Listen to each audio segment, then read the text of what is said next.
नमस्कार, मैं हूं नीलू। तो देश में कोरोना केसेस काफी बढ़ रहे हैं और ऐसे में मास्क सबसे बड़ा हथियार है। हम आपसे बार बार अपील करते हैं कि आप मास्क पहनिए। इसको लेकर न्यूज 18 ने एक मुहिम भी शुरू की है, मास्क पहनो इंडिया। आप खुद से ये प्रण लीजिए कि जब तक ये महामारी है आप मास्क नहीं उतारेंगे। मास्क ठीक से पहनिए, मास्क है मजाक नहीं। चलिए, इस वक्त एक बड़ी खबर आ रही है बाराबंकी से, जहां पर नाबालिग से दरिंदगी की गई है। रेप के बाद हत्या की आशंका जताई जा रही है। परिजनों ने कहा है कि रेप के बाद हत्या की गई और इस तरह की आशंका, लड़की की आंख निकालने का आरोप परिजनों ने लगाया है। गांव में तालाब किनारे इस लड़की का शव मिला है। घर से लड़की को उठाकर ले गए थे और अब बताया जा रहा है कि दबंगों ने इसके साथ बलात्कार किया, जिस तरह से घर वालों का कहना है। सफदरजंग थाना इलाके में ये वारदात की गई है। 30 मई से ये बच्ची लापता बताई जा रही थी। फिलहाल पुलिस ने केस दर्ज कर लिया है और मामले की छानबीन में जुट गई है। इसके साथ दुष्कर्म किया होगा, तभी इसने इसको जान से मारा है। तो ढूंढते ढूंढते सारे मोहल्ले के लोग इकट्ठा हुए, सारे लोग ढूंढ रहे थे। ढूंढते ढूंढते एक तालाब गांव से लमसम में 400 या 500 मीटर दूरी पर है। उसी तालाब के किनारे उल्टा पड़ी हुई थी, मुंह के बल तालाब में। जब उसको पुलिस 100 नंबर गई, उसको निकलाया वहाँ से, तो फिर उसकी आँख भी फूटी थी, गला भी दबा हुआ था, सब निशान बने थे उसके गले में। तालाब के किनारे एक बच्ची का शव बरामद हुआ है, जिसकी उम्र लगभग 6 वर्ष। जानकारी करने में पता चला बच्ची 30/5 की रात 11 बजे से घर से गायब थी। उसके परिजन तलाश कर रहे थे। थाना सफदरजंग पुलिस मौके पर मौजूद है। सुसंगत धाराओं में अभियोग पंजीकृत किया जा चुका है। आवश्यक विधिक कार्रवाई की जा रही है।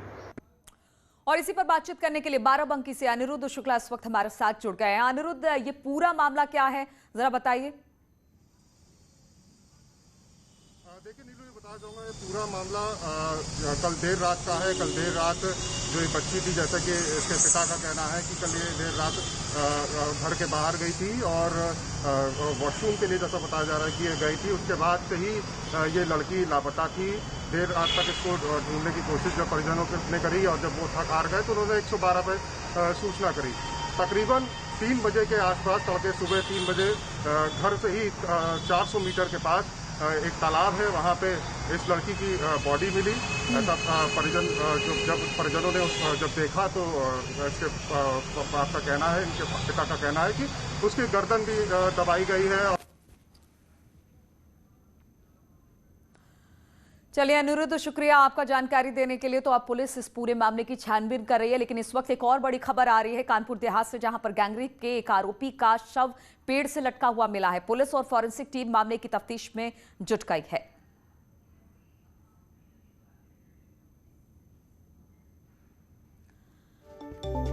तो इस वक्त बड़ी खबर आ रही है कानपुर देहात से, ये खबर है। हम आपको बता दें कि जांच में जुट गई है पुलिस। खुदकुशी का ये पूरा मामला बताया जा रहा है।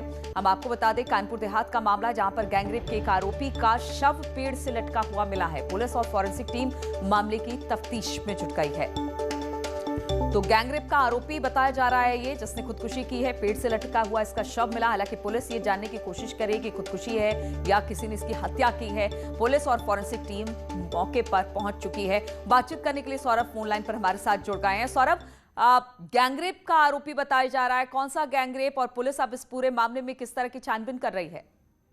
नीलू, शुरुआत से आपको मामला बता दूं कि एक 14 वर्षीय नाबालिग लड़की के साथ 2 लोगों ने सामूहिक दुष्कर्म किया और उसके बाद जब ये मामला दर्ज हुआ और उसमें से एक आरोपी को पुलिस ने गिरफ्तार भी कर लिया।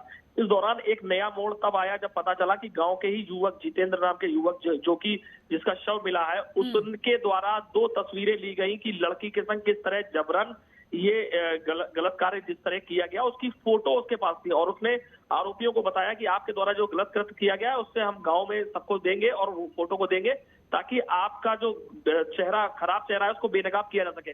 और जो जितेंद्र है उसने इस फोटो को वायरल किया, जिसके बाद परिजनों ने, जो लड़की के परिजन थे जिसके संग दुष्कर्म हुआ था, उसके परिजनों ने इसको भी आरोपी बनाया, जिसमें सोशल मीडिया पर उनकी बेटी के साथ ये दुष्कर्म की घटना का वीडियो और फोटो भी वायरल किया। और आज सुबह उसका शव टंगा हुआ पेड़ से मिलता है, जिसके बाद परिजन पहले उसको सुसाइड मानते हैं, लेकिन फिर परिजनों का ये भी आरोप है, जो मृतक जितेंद्र उसके परिजनों का आरोप है कि जो लड़की पक्ष थी, जिस लड़की के संग ये घटना हुई थी, उसके परिजनों ने इसकी हत्या कर शव यहाँ टांग दिया। जब गांव में हंगामा हुआ, भीड़ एकत्रित हुई, लोग आए, परिजनों ने विरोध जताया, तो फॉरेंसिक टीम को बुलाया गया ताकि इस बात की तफ्तीश की जा सके कि ये सुसाइड है या हत्या करके शव टांगा गया है। तो कुल मिला के एक फोटो वायरल करना इस युवक के लिए, ये उस दुष्कर्म में ये शामिल, इसका सिर्फ इतने सम्मिलित था कि इसने उस फोटो को वायरल किया, जिसके बाद की ठीक है, अब पुलिस पूरे मामले की छानबीन कर रही है। शुक्रिया आपका सौरभ हमारे साथ जुड़ने के लिए। और अब बात कोरोना की करें तो देश में कोरोना का अपडेट आपको देते चले। 24 घंटे में कोरोना के 1,52,734 केस सामने आए हैं। 24 घंटे में 3,128 लोगों की इसमें मौत भी हो गई है। 24 घंटे में ही 2,38,022 मरीज डिस्चार्ज होकर अपने घर भी लौटे हैं। और इसी पर बातचीत करने के लिए रंजीता इस वक्त हमारे साथ जुड़ गई हैं। रंजीता, लगातार कोरोना के मामले कम आ रहे हैं, अब तो 1,52,734 केसेस सामने आए हैं। 24 घंटे में 3,128 लोगों की मौत हो गई है, लेकिन मौतों का आंकड़ा बहुत ज्यादा कम नहीं हुआ है, जो अभी भी चिंता का विषय बना हुआ है।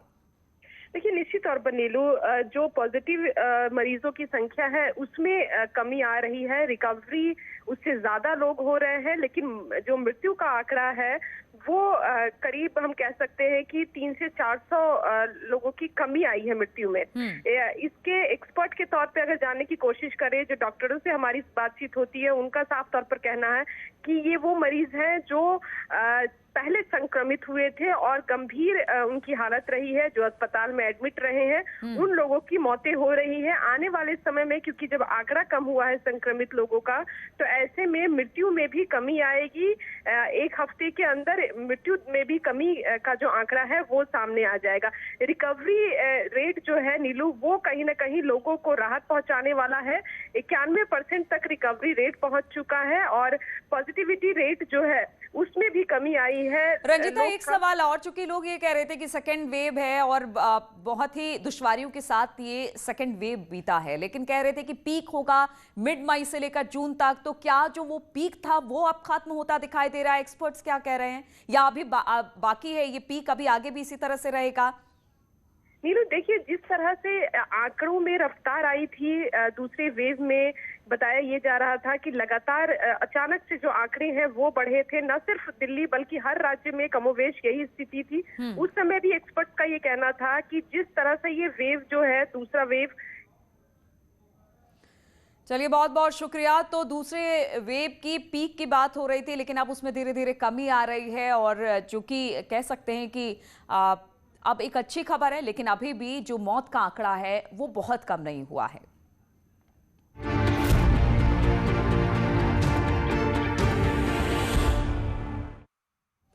और उत्तर प्रदेश में लगातार बैठकों का दौर चल रहा है, तमाम तरह के कयास भी लगाए जा रहे हैं, और इस बीच आज लखनऊ में बीजेपी की बड़ी बैठक होने वाली है। इस बैठक में यूपी प्रभारी राधा मोहन सिंह और बीजेपी के राष्ट्रीय महासचिव BL संतोष शामिल होने वाले हैं। इसके अलावा इस बैठक में सह प्रभारी संजीव चौरसिया, प्रदेश संगठन महामंत्री सुनील बंसल भी शामिल होंगे।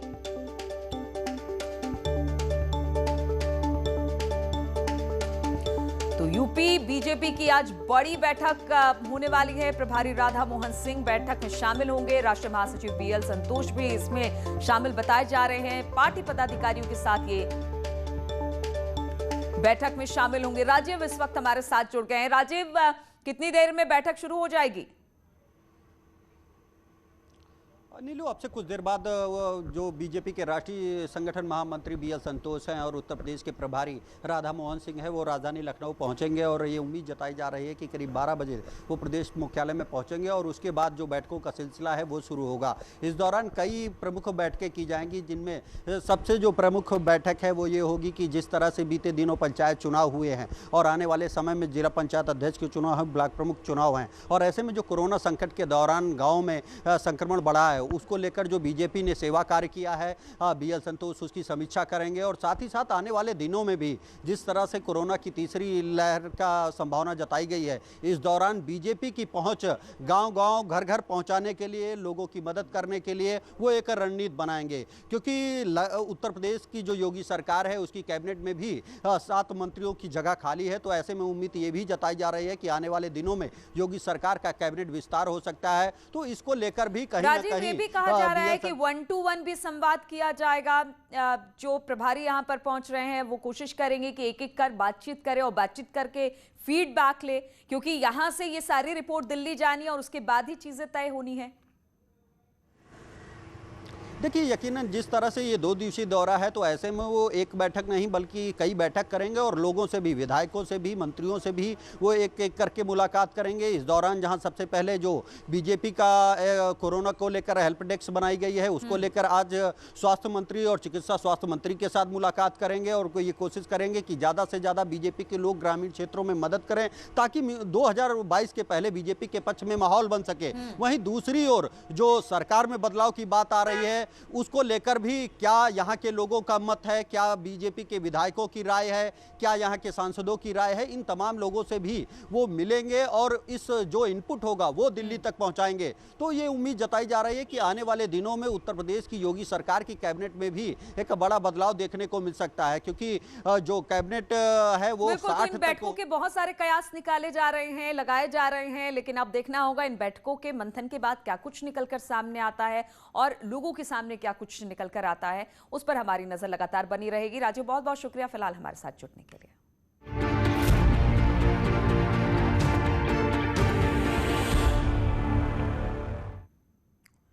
और बाबा रामदेव ने न्यूज 18 को दिया अपने इंटरव्यू में IMA पर पलटवार किया है। बाबा रामदेव ने एलोपैथ में गैर जरूरी दवाओं और ऑपरेशन के जरिए लूट मचाने का आरोप लगाया है। योग गुरु बाबा रामदेव ने योग और आयुर्वेद से 98% बीमारियों के पुख्ता इलाज का दावा भी किया है। रामदेव, लेकिन महत्वपूर्ण सवाल यह है, इस समय देश की जनता यह जानना चाहती है आपसे, इस समय फार्मा कंपनियों के चक्रव्यूह में, इस समय डॉक्टर्स के चक्रव्यूह में बाबा रामदेव फंस गए हैं।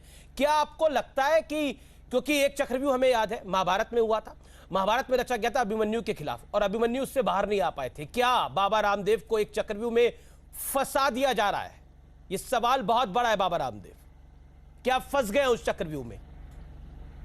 देखो आविश भाई, देखो फार्मा इंडस्ट्री मैं कई बार जब ये बहुत लूट मचाते हैं, इनको ड्रग माफिया या मेडिकल माफिया भी कह देता हूं, और हमारे डॉक्टर उनके कई बार अनजाने में शिकार हो जाते हैं। जो बात मैंने कही वो बात आमिर खान ने भी कही थी कि आप 15 रुपए की दवाई को 1500 रुपए में बेचते हो, जो जेनिक जो मेडिसिन है उसको ब्रांडिंग करके।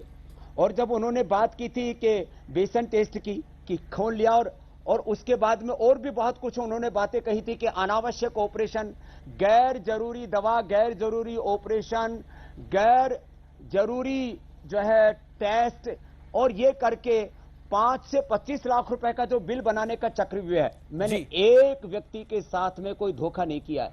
माना कि इस पूरी ड्रग इंडस्ट्री के पीछे लाखों करोड़ की दौलत है, लेकिन मेरे पीछे ताकत है सत्य की, साधना की, सेवा की, अनुसंधान की, और हमने परिणाम दिए। आज मैं एक एक बीमारी के लाखों करोड़ों लोग आपके सामने प्रस्तुत कर सकता हूं। मैंने इस देश का 100 करोड़ किलो से ज्यादा वेट कम किया है। मैंने लाखों लोगों का BP, sugar, thyroid, arthritis, asthma, hepatitis, liver cirrhosis, fatty liver cure किया है। और रुकेंगे यहां पर छोटे से ब्रेक के लिए।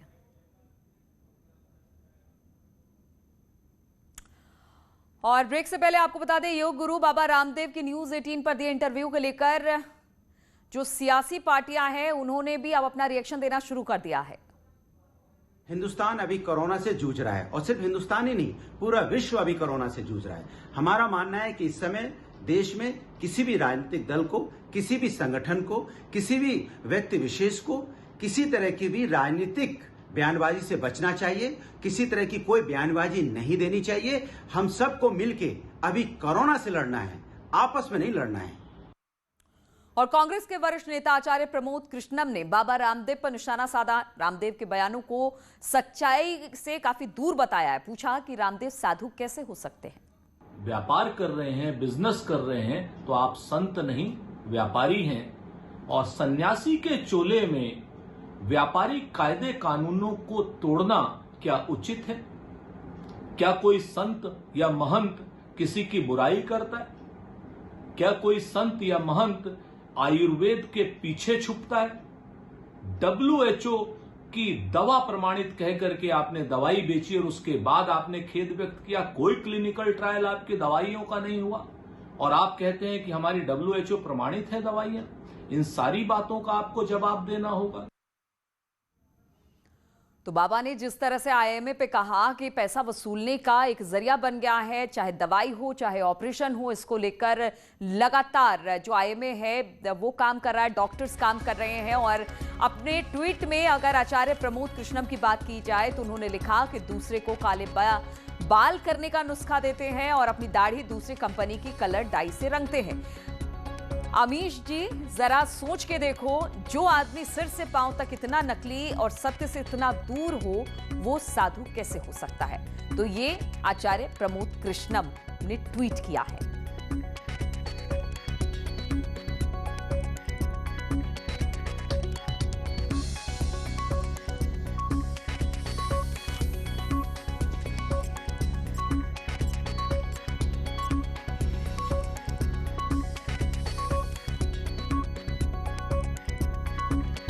तो अब रिएक्शन भी मिलने शुरू हो गए। जिस तरह से कल बाबा रामदेव का एक्सक्लूसिव इंटरव्यू चला था, अब उसके बाद लगातार राजनीतिक पार्टियों के रिएक्शन भी मिलने शुरू हो गए हैं। आचार्य प्रमोद कृष्णम की बात की जाए तो उन्होंने निशाना साधा है बाबा रामदेव पर, और निशाना साधते हुए उन्होंने ट्वीट किया है।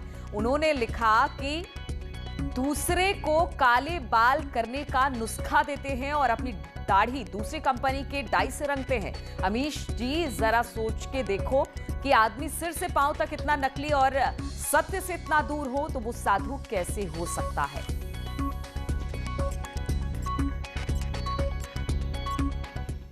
और रुकेंगे छोटे से ब्रेक के लिए।